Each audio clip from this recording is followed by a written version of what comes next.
জীবন শিক্ষার এভরি মোমেন্টে সবাইকে স্বাগত। আজকে আমি হাজির হয়েছি পুঁই ঘন্টর রেসিপি নিয়ে। এই পুঁই ঘন্টর রেসিপি তৈরি করার জন্য আমি নিয়ে নিয়েছি কুমড়ো, পুঁই ডাঁটা, আলু আর 100 গ্রাম চিংড়ি মাছ। চিংড়ি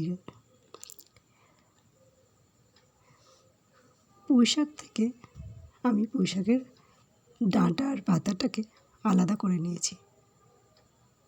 এখানে আছে পুঁই শাকের পাতা। ওভেনে আমি কড়াইটা চাপিয়ে দিয়েছি, দিয়ে কিছুক্ষণ অপেক্ষা করেছি, কারণ কড়াইটা যাতে গরম হয়ে যায়। দিয়ে কড়াইটার মধ্যে সর্ষের তেল দিয়ে দিয়েছি। এই তেলটা গরম হওয়া পর্যন্ত একটু অপেক্ষা করব। তারপরে আমি এর মধ্যে দিয়ে দেব তেলটা গরম হয়ে গেছে, কড়ার গায়ে লাগিয়ে নিলাম। এবার এর মধ্যে আমি দিয়ে দেব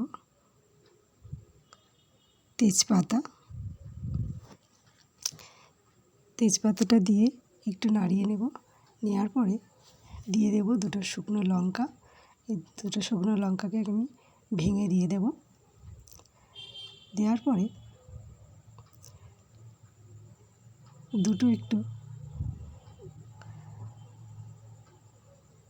দুটো থেকে সুন্দর গন্ধ বেরোলে এর মধ্যে দিয়ে দেব 5 ফোড়ন। 1 চামচ 5 ফোড়ন দিয়ে দেব।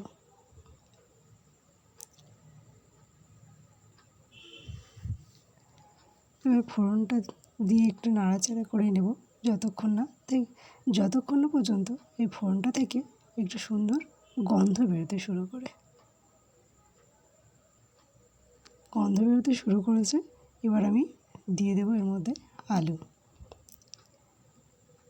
আলুগুলো দিয়ে দিলাম কড়াইতে, দিয়ে ভালো করে নাড়িয়ে চাড়িয়ে নেব। এই সময় আমি ফ্লেমটাকে হাইতে দিয়ে দেবো, দিয়ে আলুগুলো একটু ভালো করে ভেজে নেব।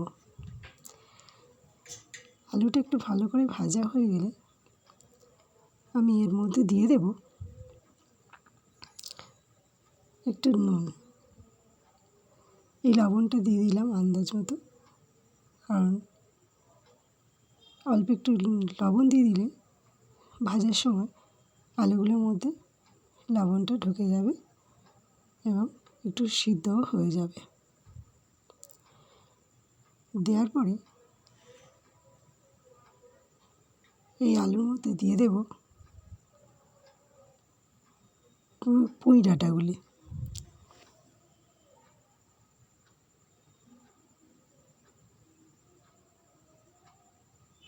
আলুটা ভাজা ভাজা হয়ে গেছে।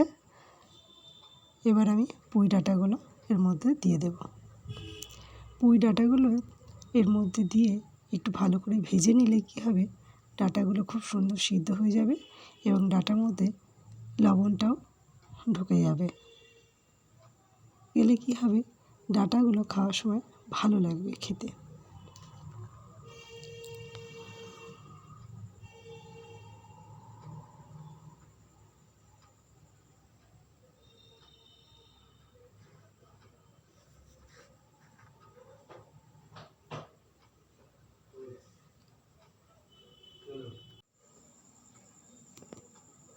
পুঁই শাক, ডাঁটা আর আলুটাকে খুব ভালো করে ভেজে নেব।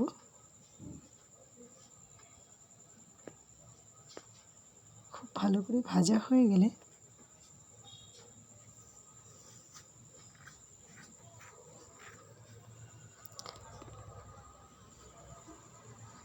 এর মধ্যে দিয়ে দিলাম 1 চামচ হলুদ গুঁড়ো।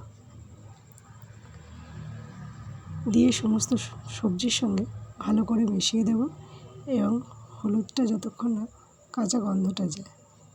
এরপরে এর মধ্যে দিয়ে দিলাম চিংড়িগুলো আমি আলাদা করে ভেজে নিইনি। ভেজে নিলে কী হয়, এর ভাজার একটা বাজে গন্ধ ছাড়ে, সেটা খাওয়া যায় না। চিংড়িটা কাঁচা অবস্থায় রান্না করলে ভালো লাগে। এর মধ্যে দিয়ে দিলাম 1 চামচ আদার পেস্ট। এবার দিয়ে দিলাম কাঁচা লঙ্কার টুকরোগুলো দিয়ে ভালো করে এগুলোকে ভেজে নেব। নেওয়ার পরে এর মধ্যে দিয়ে দিলাম কুমড়োগুলো দিয়ে ভালো করে নাড়িয়ে চাড়িয়ে নিলাম। নিয়ে এর মধ্যে দিয়ে দিলাম 1 চামচ লঙ্কার গুঁড়ো। আবারও ভালো করে নাড়িয়ে নেব। নিয়ে এর মধ্যে দিয়ে দিলাম 1 চামচ ধনে গুঁড়ো,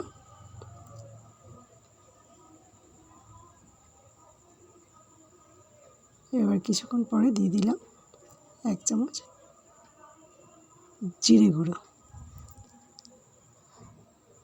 দিয়ে সমস্ত মশলাগুলো সবজির সঙ্গে ভালো করে মিশিয়ে দেব।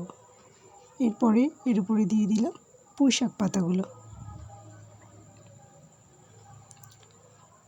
আমার চ্যানেলে নতুন বন্ধু হয়ে থাকলে চ্যানেলটাকে সাবস্ক্রাইব করে নেওয়ার অনুরোধ রইল।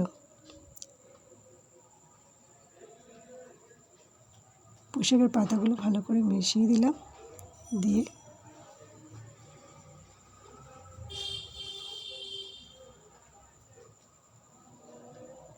এবার চাপা দিয়ে দেব।